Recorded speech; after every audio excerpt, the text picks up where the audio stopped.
Ya son las 11 de la mañana con 7 minutos, va muy rápido para que no quedemos con más de la mitad de las dudas en el tintero, como nos pasó el otro día con el vocero de gobierno, don Marcos Vivanco. Tenemos hartas dudas y hay hartas cositas y que nos va a explicar y a educar también respecto a ciertos términos y a ciertas directrices que hay que seguir a partir de algunos cambios que se anunciaron. Yo le decía al Ceremi antes de, bueno, y se lo comenté acá temprano a los colegas, yo decía, voy a apostar hoy día. Fácil 12.000 nacional. Y en la región, dije yo, creo que vamos a pasar los 1.000. No anduve tan perdida, Ceremi. ¿Cómo está? Buenos días. Lamentablemente, estoy como para jugar un loto. No anduve tan perdida. Sí. Buenos días, Pati. Y sí, efectivamente, saludar a toda la gente que nos escucha y ve hasta ahora. Y efectivamente, estás casi achuntaste medio. 12.500 casos el día de hoy a nivel nacional, que es una de las cifras más altas, o la más alta en realidad que hemos tenido. Y nosotros en la región también, un nuevo récord con 1.093 casos, de ellos 463 con síntomas, 297 asintomáticos y con una positividad, ¿cierto?, que también es bastante alta, que supera el 21% de positividad, con 4.784 exámenes PCR tomados el día de ayer. Así que, estamos en lo más alto de esta cuarta ola que estamos viviendo producto del Omicron. Oiga, Ceremi, de hecho estaba viendo que superamos levemente en positividad a Arica, Parinacota y Tarapacá. ¿Y sabe que parece que tenemos la positividad más alta a nivel país, o no? No, estamos después de Arica. Arica y Parinacota tiene 23,5 y nosotros 21,6. Ya. Claro. Así que somos la segunda positividad más alta del país. Así que, y con una positividad en la última semana que también está sobre el 16%. Así que es bastante alto, y eso nos invita a seguir con el tema del autocuidado, con el tema de la vacunación, porque gracias a Dios y gracias a eso, y sobre todo a la vacunación, hoy, si bien es cierto, tenemos una ocupación de camas UCI que está en un 95%, que es levemente superior a la de ayer. Los pacientes ventilados se mantienen en 18%. Y eso por lo menos es una luz de esperanza, y los pacientes en UCI en 24, así que más o menos estamos manteniendo la misma cantidad de personas en una UCI o ventilados producto del coronavirus. Ahora, igual siguen siendo 24 personas que están ahí graves producto del virus y 18 conectados a un ventilador mecánico, así que no es menor. Oiga, Ceremi, no hemos tenido que sacar gente de la región a otras regiones por falta de camas UCI, ¿cierto? Salvo estos traslados de Calama al hospital regional.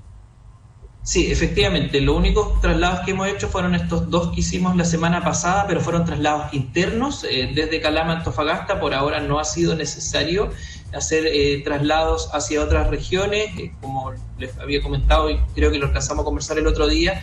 Se aumentaron en 12 camas UCI el hospital de Antofagasta. Solamente lo hemos concentrado ahí por ahora porque es el hospital referente, y estamos viendo si es que es necesario hacer un aumento o no. Por ahora, como te decía, estamos en un 95% de la red regional con ocupación de camas UCI, pero todavía tenemos algunos espacios, sobre todo también en la red privada. Así que por ahora no vemos en el horizonte cercano la necesidad de hacer traslado a otra región. Ya, Ceremi, mire, ayer estaba la escoba en el servicio de urgencia del hospital regional. De hecho, el propio hospital mandó un comunicado. Habían algunos pacientes con esperas de 4 horas y otros hasta de 8 horas. Gente pidiendo tomarse exámenes de PCR, gente con síntomas. Decían que incluso algunas mineras estaban mandando a sus trabajadores hasta el servicio de urgencia del hospital. Estaba bien compleja la situación. Nos decían desde el hospital temprano que anoche y hoy día en la mañana como que amainó en buen chileno esto, y empezó como a calmar. Pero ¿cuál es la situación, por ejemplo, en la atención primaria, que lleva varios días muy complicada?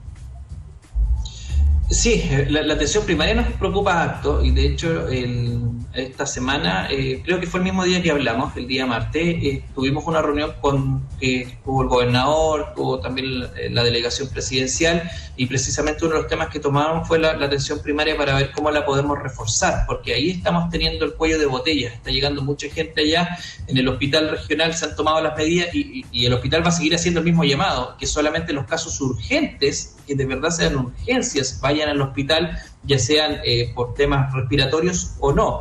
Y eso significa, obviamente, sacar casos hacia la atención primaria. Así que ahí, como te digo, se está viendo qué hacer a través de un trabajo conjunto con el gobernador regional y la delegación para poder ver cómo lo podemos ayudar a la atención primaria de salud, toda vez que estamos viendo también si llegan recursos desde nivel central, pero tú sabes que eso también demora.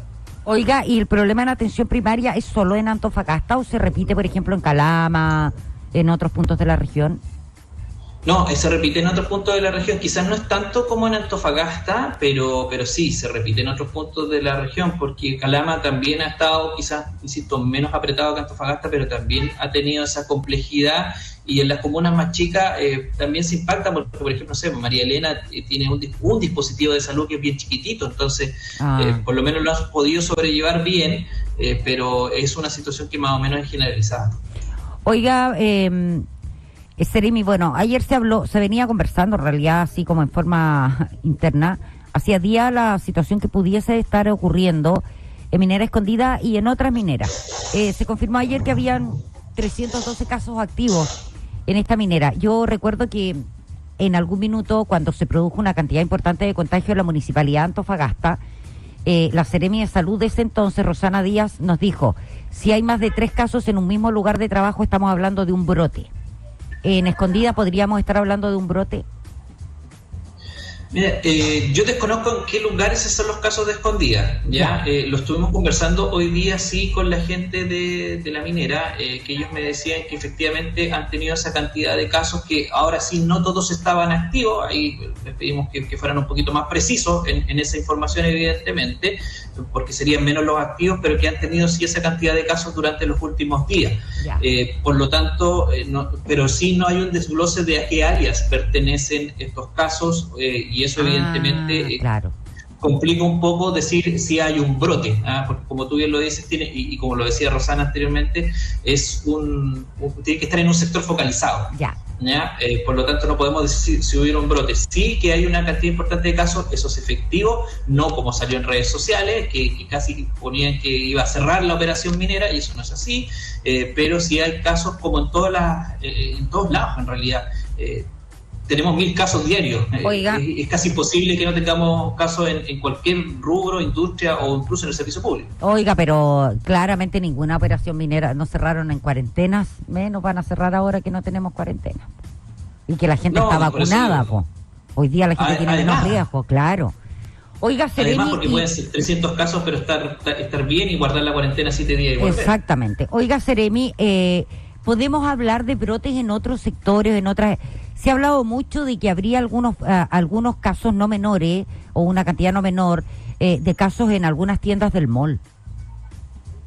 Sí, de eso hemos hablado también en algunas tiendas acá en el centro de Antofagasta. Se están haciendo los estudios epidemiológicos para determinar cuáles son los que pertenecen a brotes o no, porque también es importante indicar que, y eso lo conversábamos con Javier Mena, que es el jefe del Departamento de Epidemiología, que para considerar los brotes, por ejemplo, en un lugar, se tienen que haber contagiado todos en ese mismo lugar, que ese es un pequeño cambio en la definición. Porque, por ejemplo, si tenemos 6 personas que se contagiaron en la tienda X, pero si resulta que esas 6 personas, una se contagió en su casa, la otra se contagió porque venía de Estados Unidos, la otra se contagió, ahí no es un brote, porque en realidad estamos hablando de un grupo de personas que se contagió en distintos lados. Oiga, pero ahí está difícil con la nueva forma de trazabilidad, pues. ¿Cómo vamos a saber eso? Sí, claro, ahora se agrega esta complejidad, pero por eso la trazabilidad, que es uno de los cambios que parte el día de hoy, se va a enfocar mucho más en los brotes. Ya. En eso se va a enfocar la trazabilidad. Entonces, cuando se hablan estos casos que tú me comentabas recién, una tienda, en un mall o en el centro, donde sea, o en cualquier lugar, ahí se va a focalizar la trazabilidad que hace la Seremía de Salud. Y en los casos ya más individuales, ahí parte la estrategia de si me enfermo yo te cuido, donde le pedimos también el apoyo a la persona para que pueda comunicarle a sus contactos. Ya. Seremi, vamos a ese cambio. Mire, yo voy a ir a algunos casos puntuales, a lo mejor con esto podemos poner algunos ejemplos. Tenemos una colega que tiene a la abuelita con COVID. La señora vive sola, tercera edad. Le dieron el resultado de su examen, se hizo el examen el día miércoles de la semana pasada, llevaba 2 días con síntomas. Ella ya cumplió el periodo de cuarentena, salió positiva. Claro, sí, porque si fue el miércoles de la semana pasada, ¿cierto? Y había tenido los síntomas a partir del lunes, claro, ahí ya cumplió ya la cuarentena. Porque recordemos que hasta la anterior definición eran 11 días, ahora son 7, pero a partir de hoy cambia esa definición de 7 días y los 7 días se toman en el caso de la gente que tiene síntomas desde que partieron los síntomas, no desde el PCR positivo, desde que partieron los síntomas. Y en el caso de los asintomáticos, desde el PCR positivo. Ya, o sea, 7 días desde el inicio de los síntomas para el que los tiene. 7 días Claro. de cuarentena para desde que te tomaste el examen, no desde que te dieron el resultado, desde que te tomaste el examen. Efectivamente, desde que te tomaste el examen ya. Para los asintomáticos. Y ese examen puede ser el PCR que se demora un par de días en algunos casos o el antígeno, ese que se demora 15 o 20 minutos. Efectivamente, cualquiera de las dos. Seremi, he conversado con gente que le da positivo el antígeno a los poquitos días de haberse vacunado.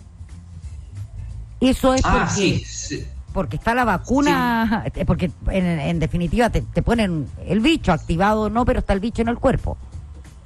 Sí, efectivamente hemos sabido de estos casos porque recordemos que nosotros estamos utilizando distintas vacunas y la mayoría de ellas, salvo Pfizer, porque Pfizer sabemos que es un tema distinto y que tiene que ver con el ARN mensajero y ahí no está el virus involucrado, pero el resto, como Sinovac, que es la que más se ha utilizado, es igual que todas las vacunas que se han utilizado antes, que es el virus inocuo. Ya que es un virus que no te va a producir, no se va a replicar, ya, pero sí te va a permitir una respuesta inmune. Y claro, tienes el virus en tu cuerpo, lo que pasa es que no se replica. Y por eso es que en algunos casos los test de antígeno que se han hecho después de la vacuna salen positivos. Entonces hay que tener mucho ojo con eso también. Ya, pero eso no pasa con la gente que se puso Pfizer. No, con la gente que se puso Pfizer no, porque ahí el compuesto de la vacuna es diferente, tiene que ver con el ARN mensajero. Ya, o sea, si alguien que se puso la Pfizer le salió a los pocos días el antígeno positivo, es porque la persona tuvo COVID. Es positivo, exactamente. Ya. Ahí no hay ninguna duda. Buena aclaración, porque hay, conozco a estas personas que se lo hicieron pensando que era efecto de la vacuna. Y de hecho fueron a la atención primaria y en la atención primaria le decían no, es efecto de la Pfizer. Y se hicieron antígenos y eran positivos. Sí, no, como digo, en el caso de la Pfizer es distinto porque el Pfizer es ARN mensajero, no tiene el virus. Es como decirle, echa el ARN y le dice al cuerpo, mire, va a venir este virus que tiene estas características, así que defiéndase.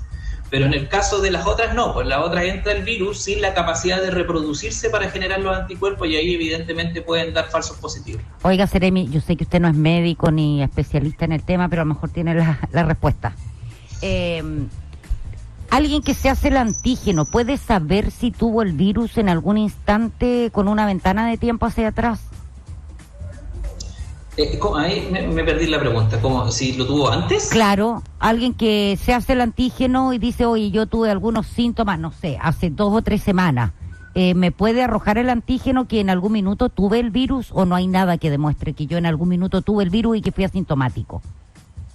Mira, es difícil que te... Puede ser, lo hemos conversado con Javier, pero puede ser, pero es difícil que te arroje, si lo tuviste hace mucho tiempo atrás el virus, es difícil que te arroje, pero hay veces que uno queda con rastros del virus, porque obviamente a uno le llega el virus, nuestros anticuerpos combaten con él, pero puede ser que queden rastros del virus y claro, puede ser que el antígeno te lo tome positivo, aun cuando tú lo tuviste hace 2 o 3 semanas atrás. Por eso que finalmente el PCR sigue siendo como el más preciso para detectar si una persona está contagiada en el momento, y es por eso que, por ejemplo, cuando se hacen los test de antígeno, muchas veces también, en algunos casos, y al salir positivo, se hace un test PCR para confirmar.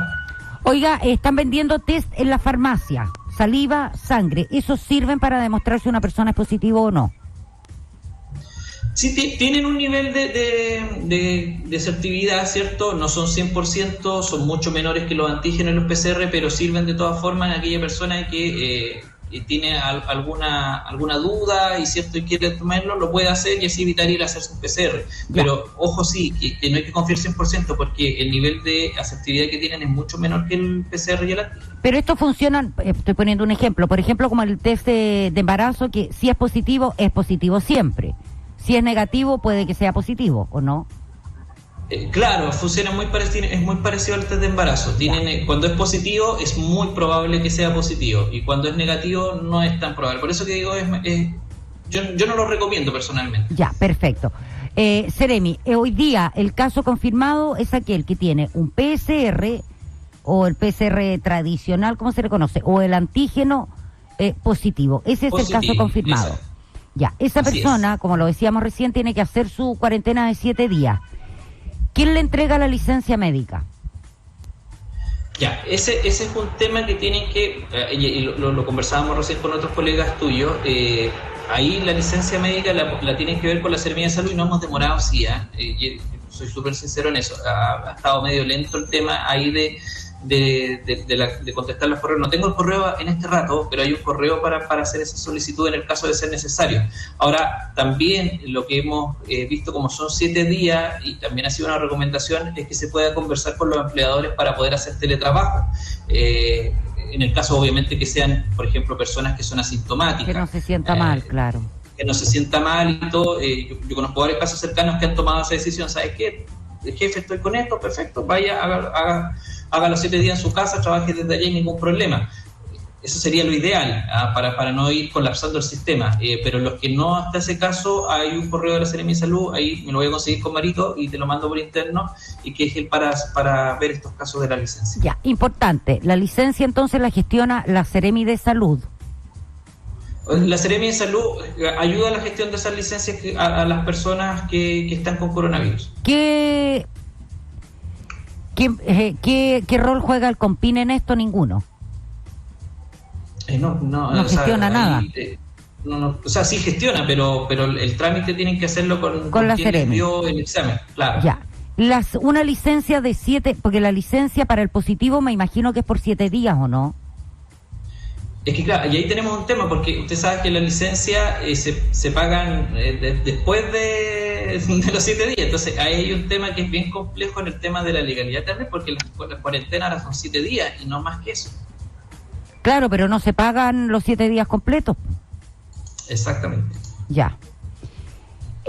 La persona que es, lo que antes decíamos, contacto estrecho, si yo vivo o trabajo todo el día con alguien que di positivo, paso a hacer este nuevo término que hay ahora, que es sospechoso de COVID. ¿Cómo se llama? Persona en alerta. Alerta de COVID, ya. Persona en alerta de COVID. Es toda aquella persona que vive con una persona ya confirmada como positivo, o que ha estado cerca a menos de 1 metro de distancia de esa persona y que no ha tenido los cuidados respectivos, que puede ser un compañero de trabajo, o si salió con unos amigos, por ejemplo, a comerse algo durante la tarde. Y esa persona, la recomendación es que deba realizarse un examen de PCR o antígeno al 5.º día de haber estado en contacto con esta persona, y evidentemente si tiene síntomas de coronavirus tiene que ser de inmediato. No tiene que guardar cuarentena necesariamente, pero sí la recomendación es que evite evidentemente salir, que evite lugares de aglomeración, que extreme las medidas de autocuidado, y por supuesto que también esté muy alerta a los síntomas y alertar a aquellas personas que viven con él. Esa persona no tiene derecho a licencia médica, a no ser que se haga el examen y el examen salga positivo. Exactamente. Ya, vale decir, si el empleador no es lo suficientemente flexible, esa persona va a tener que ir a trabajar igual, con la posibilidad de hacerse el test y que el test sea positivo. Sí, sí, sabemos que hay un riesgo, por eso también el llamado que le hacemos a estas personas es a extremar, como te decía, las medidas de autocuidado, sobre todo con el uso de mascarilla en ese caso, y ya bueno, ya lo hemos dicho en realidad que las únicas mascarillas que sirven son las quirúrgicas o las KN95 o N95, y haciendo en este caso recambio cada 4 horas. Eso es un tema importante, el autocuidado, pero evidentemente aquí vamos a necesitar mucho la ayuda de otras personas en el sentido de los empleadores en este caso, y acá los empleadores también tienen que ser súper conscientes que ahí también pueden ellos incitar un riesgo innecesario en sus lugares de trabajo al no ayudar a una persona que está en esa situación, ¿cierto?, a que pueda resguardarse y lo puede hacer a través, por ejemplo, del teletrabajo. Oiga, Seremi, reiteremos entonces esto de la persona con esta especie de alerta COVID, porque ese es uno de los temas que tiene más interés. A nosotros nos llegan hartas preguntas, la gente pregunta por Twitter también, y en definitiva es si yo he estado en contacto, a ver si puede repetir usted cuáles son los parámetros para decir que puede que yo me haya contagiado. Ya, vamos entonces para hacerlo bien claro. Las personas en alerta en COVID son personas que viven o han estado cerca, a menos de 1 metro de distancia, de una persona que está confirmada como COVID y evidentemente sin haber mantenido un uso correcto de las medidas de autocuidado, que es principalmente la mascarilla. Esto es durante los 2 días, durante estos días tiene que mantener 5 de autovigilancia y tomarse un PCR. Ahora, si tiene los síntomas antes, por supuesto tiene que tomarse un PCR de forma inmediata. Perfecto. Seremi, ¿se está pensando en bajar los aforos en algunos espacios? Bueno, en la actualización del plan paso a paso todavía no ha habido ningún cambio en ella, pero sí evidentemente podemos retroceder de fase, que eso significaría, por supuesto, ir bajando los aforos que tenemos hasta ahora, que en el paso 3, ¿cierto? Por ejemplo, son máximo 10 personas en residencias particulares, 60% de aforo en actividades sin interacción, entre otras. Pero claro, si que seguimos con esta alza de casos, que todo indica que va a ser así, más otros factores que también se evalúan, que son la ocupación de camas UCI, que se evalúa también cómo estamos con la reproducción del virus, que en la región estaba aproximadamente en un 3, pero que evidentemente se puede subir. Evidentemente, si se confabulan todos esos factores, vamos a seguir bajando al paso de transición, donde ahí todo lo que estamos viviendo ahora se reduce a la mitad del aforo. Ya. No puedo dejar de preguntarle esto. ¿Qué pasa si Calama retrocede a paso 2? ¿Qué va a pasar con los que compraron la entrada? ¿Qué va a pasar? Porque se reduce a la mitad del aforo, ¿no? ¿Qué pasa con los otros? ¿Cómo van a elegir a los 3.500 que van a ingresar al estadio? Es un tema bien complejo. En realidad lo conversamos antes también, porque efectivamente se reduce. Hoy el Zorros del Desierto para el partido de la próxima semana está en un 60% de aforo. Eso es lo que se sacó, no solamente a la venta, más los compromisos comerciales, etcétera, 60% del aforo. Pero claro, si retrocedemos a paso 2, es un 30% del aforo. Como tú dices, son cerca de 3.500 personas, pero también había una conversación con el fútbol profesional, que el fútbol profesional, esto tiene que ver con los partidos del campeonato nacional, que en paso 2 se jugará sin público. Por lo tanto, es un tema bien complejo, se está revisando la cifra, evidentemente nada está por sobre lo epidemiológico, y si es que Calama baja, va a tener que bajar nomás, porque la salud de las personas está primero. Obvio.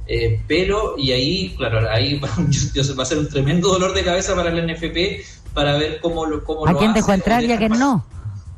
Claro, o si se juega finalmente sin público, que esa fue la opción, y jugarlo sin público, y ahí ver la devolución de la entrada o que se utilicen para el siguiente partido. Pero ahí, bueno, entrando un poquito al deporte, ahí tiene otro problema en la NFP, porque se supone que el último partido es sin público por un castigo que tiene Chile.